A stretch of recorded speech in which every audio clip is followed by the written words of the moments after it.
Welcome to Global Lens. I'm Christine Ying, and as we celebrate Asian American and Pacific Islander Heritage Month this May, I want to take a moment to reflect on something very close to my heart. AAPI Heritage Month is a time to honor the resilience, stories, and achievement for the community. And it's also an opportunity to confront some of the challenges we still face today.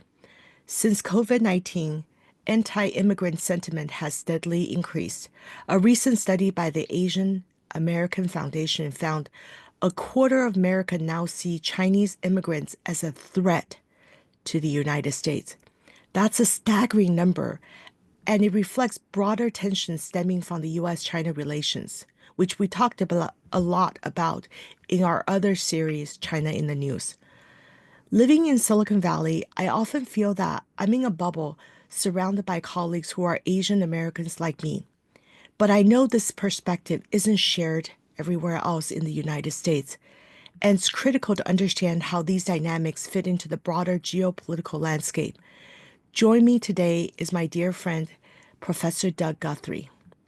Doug is a renowned global management scholar and one of the foremost experts on U.S. China relations. His deep understanding stems not from just from academia, but also extensive on the ground experience.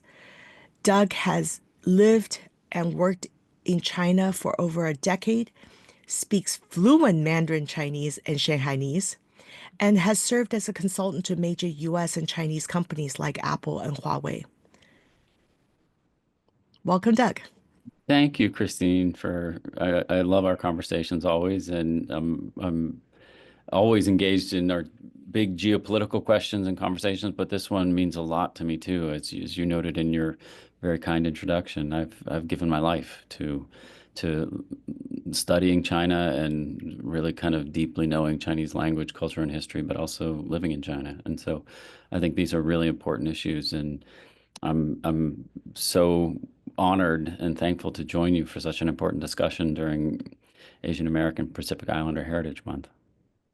Doug, you teach at Thunderbird School of Global Management in Arizona and live in Michigan, both very different areas from Silicon Valley. What's the sentiment you're observing toward Chinese Americans and Asian Americans in general in these areas?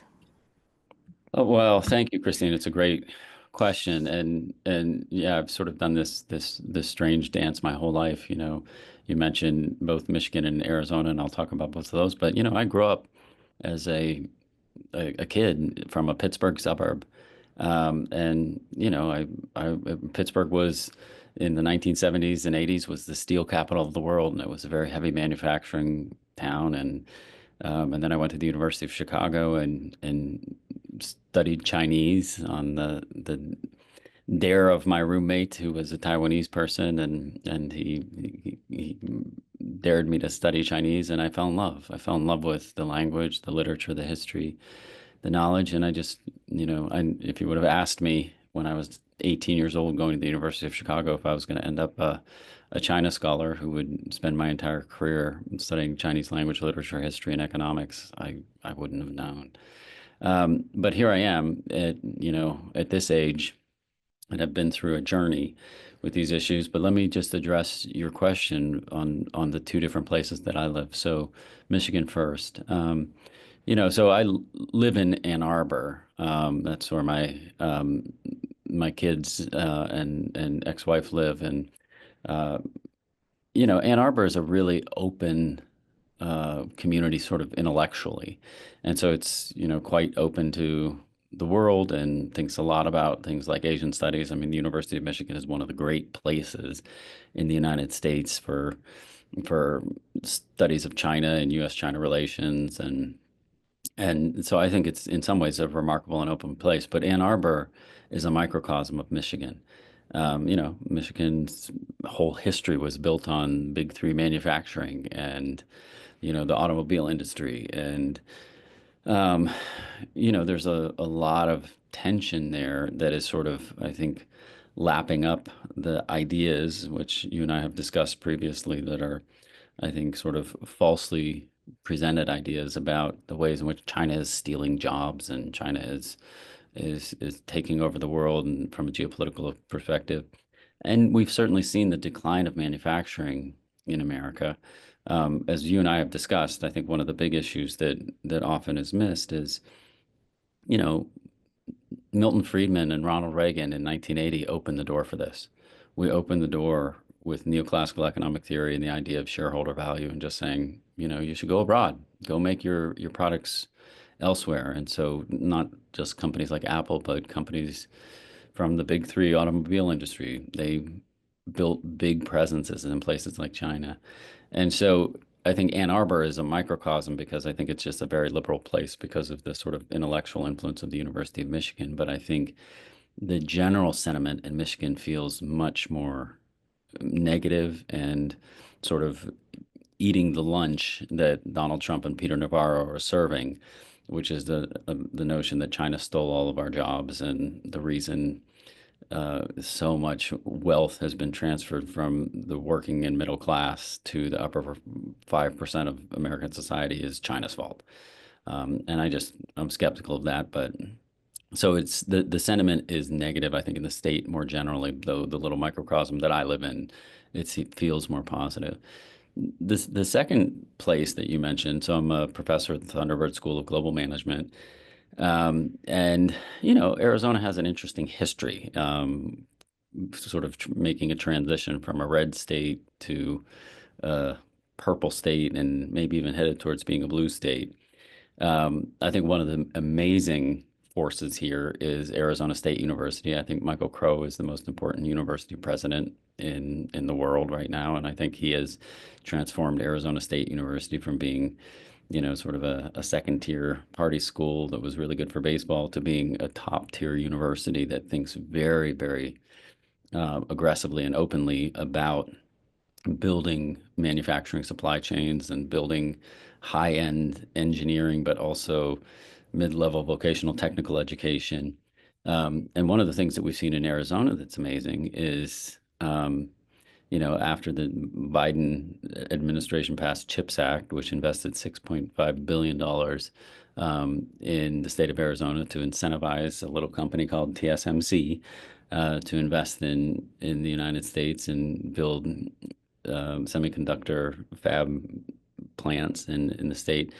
What we're seeing today is 165 billion invested from TSMC into the state of Arizona to build manufacturing supply chains in this space.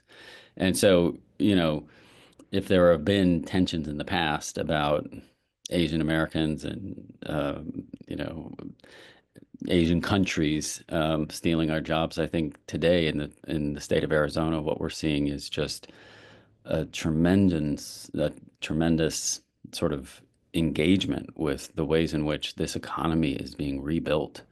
I mean, we're building the most sophisticated manufacturing supply chain in the world in the desert of Arizona.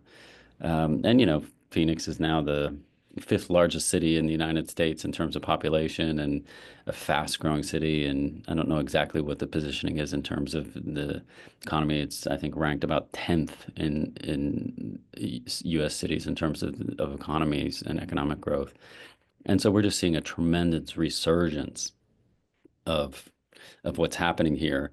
And you can't discount what China and Taiwan are doing for that resurgence. And so it's an interesting balance, but I always like to just remind people about like how complicated it is and how exciting it is. Thank you. Well, it's important to recognize the contribution of Chinese Americans have made to this country. Did you know that Chinese labor were instrumental in building the Trans-American railroads? In a county park called Wunderlich, just a few miles from my house, there's a plaque honoring the network of trails and roads built by Chinese immigrants. Every time I pass by on a hike, I can't help but feel emotional. So here, Leland Stanford was the eighth governor of California, a railroad magnate, and a founder of Stanford University. As the president of the Central Pacific Railroads, Stanford relied heavily on Chinese laborers to construct the transcontinental railroads, acknowledging their critical contribution to this monumental project. However, This acknowledgement exists in stark contrast to his public and political expression of anti-Chinese sentiment, reflecting widespread racial prejudices of his time. While his reliance on Chinese workers highlights their indispensable role in shaping the nation, it didn't actually translate to a broader rejection of the discriminatory attitude that defined much of his era. Doug, what do you think about recognizing these contributions, and can they change perceptions of Chinese Americans? So thanks, Christine. And yeah, there's a long history here. And this is a history that is, related to long aspects of Chinese history, but also American history. And I think very quickly to answer, and I'll delve into some of those larger details in a second, but I think we need to recognize it. I think we need to be very clear that U.S. China relations don't just date back to Deng Xiaoping visiting Jimmy Carter in 1979. We have a long, long history here, and it's an important history. And so, just very briefly, I mean, Chinese history, as a China scholar and somebody who doesn't just study the Chinese economy, but has sort of studied Chinese language, literature, and history, I think it's really important to place where China is going and where China is going under Xi Jinping into the context of 2,000, 3,000, probably 2,000 years of Chinese history is most accurate. But, for years, centuries and a millennium, China really viewed itself as the most powerful nation on earth. When Emperor Yongle died in 1424, either second or third Ming emperor, China was by far the most powerful economy in the world. It had the most powerful armada in the world. It was the most innovative economy in the world. Major things that transformed the world and eventually European dominance of the world came out of China. Things like the printing press, things like paper, things like the nautical compass, gunpowder. So China was always in a very powerful position for that millennium.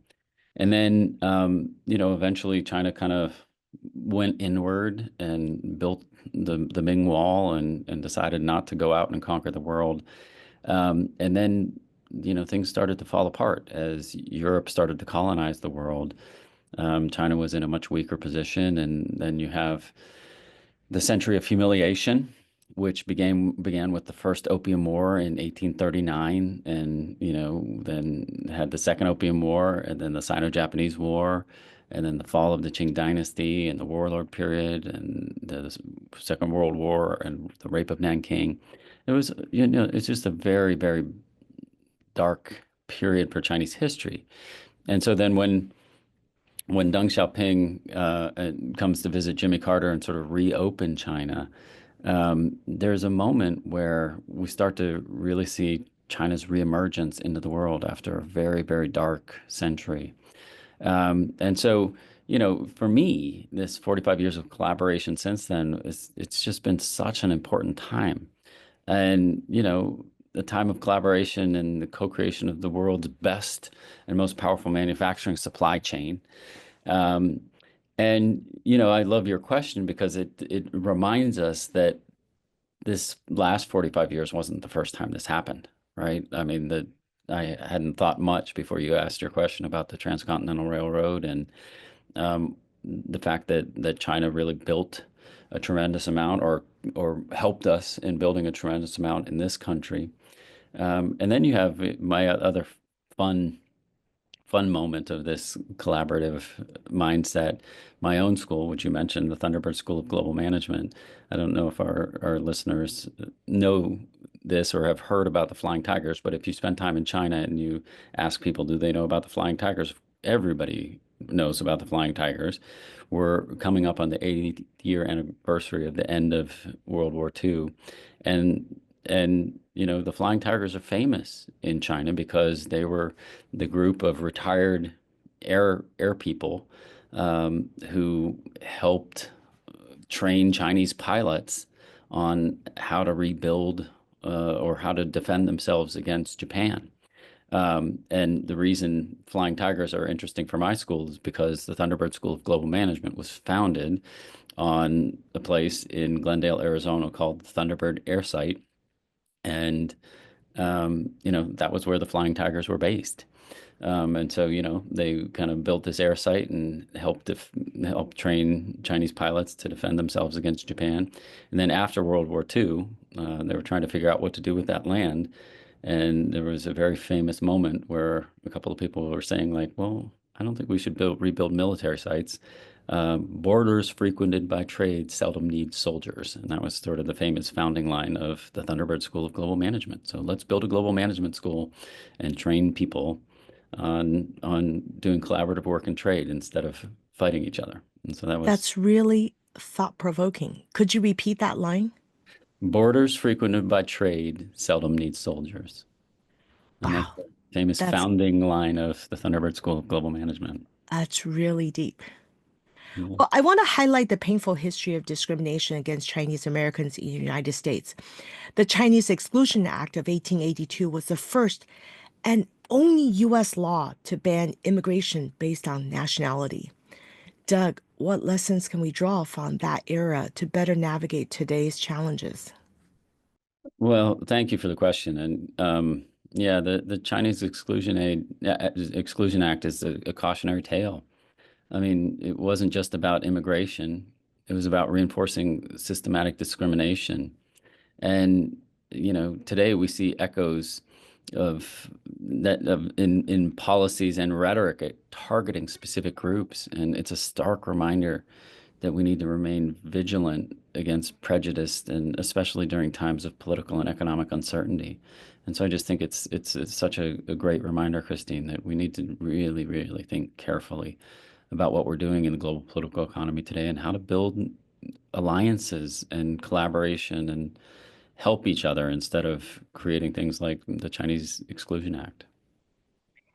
Well, Asian American, so we talked about Chinese American. Asian American hatred actually reached its peak during World War II when U.S. government interned 12 120,000 Japanese Americans, most of them U.S. citizens.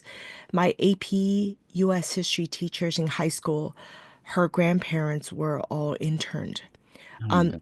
They were forcibly removed from their home and placed in internment camps, also called relocation centers, under the Executive Order 9066 in 1942.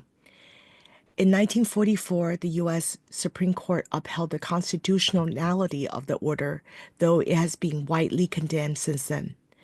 As Japanese Americans were losing their homes and livelihood, German Americans faced little discrimination. Around 11,000 German Americans were interned during the war, but this was a small fraction of millions of German Americans living in the United States. Germans were largely assimilated by 1940s. So after the war, Japanese Americans tried to return to their homes, lives, but were able to uncover their homes in businesses. It took more than 40 years for the U.S. government to formally apologize and pay reparation through the Civil Liberty Acts. Doug, can you share much history there? Well, I mean, here again, I think that all of this, sort of maps together, and we need to think I mean, I think we think very, a lot of people think very highly of ourselves as, a great American democracy, but our own country has a long history of discrimination and bad acts that have really defined how I mean, this entire country was built on slavery. And then, of course, we had the Civil War and the victory over the South and sort of emerging into a different kind of nation. But we have a long history of discrimination and discriminatory acts. And so when you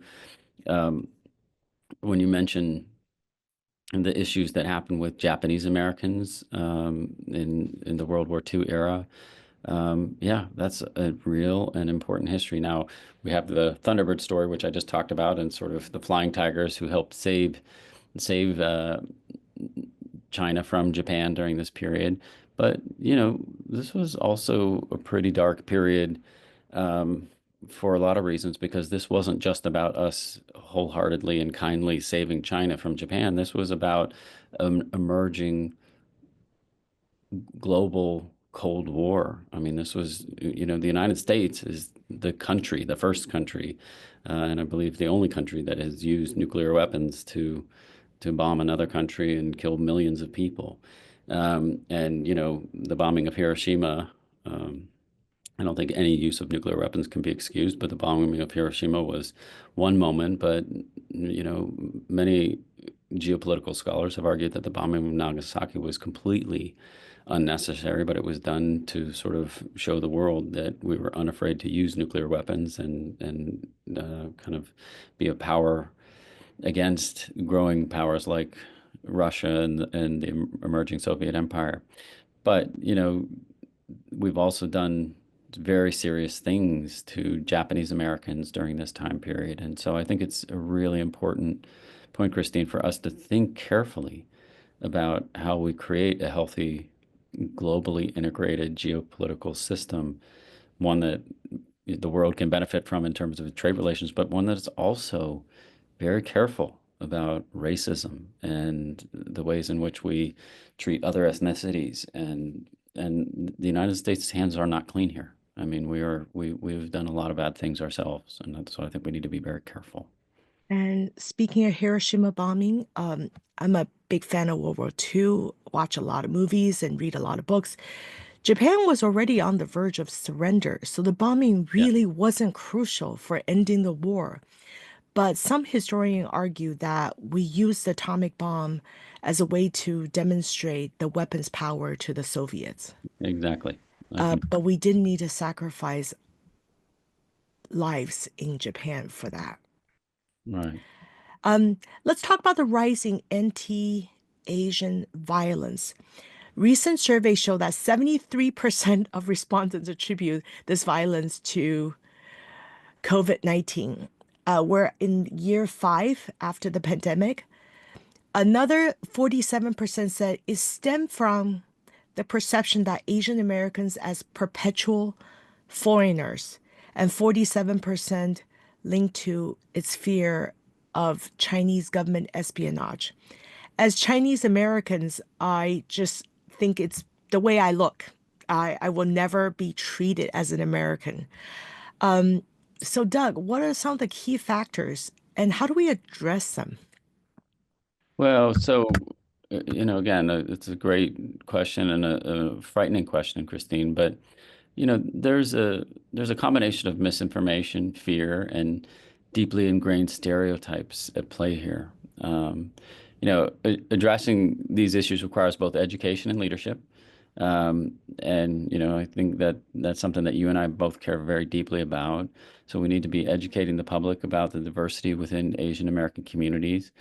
And we need to be ensuring leaders to use inclusive, fact-based rhetoric as critical first steps. And so tackling the root causes is essential, and reducing violence and discrimination is just critical. Like we have to be better. And I mean, we've been through a lot already in this short conversation, and the bombing of Hiroshima and Nagasaki, and anti-Asian sentiments, and but then also the collaboration between our countries and talking about the building of the railways in America and the building of manufacturing supply chains. But we just got to be better. We have to educate, and we have to really think deeply about discrimination. And so I think it's so important. It means a lot to me. Thank you so much, Doug. These conversations are so important, not just in the month of May, but throughout the year. To our audience, I'd like to leave you with this. Asian Americans and Pacific Islanders are an integral part of American story. Our contributions, struggles, and successes deserve recognition, not suspicion. Let's use this month as an opportunity to celebrate these contributions and to commit to standing against prejudice and fear. Together, we can build a future where everyone feels they belong. Thank you so much for tuning in to Global Lens, where we explore the complexity of moral leadership. See you next time. Thanks for having me, Christine. And this has just been an amazing conversation. And I'm so thankful for you for bringing these topics up. This is really important. Thank Thank you you. so much.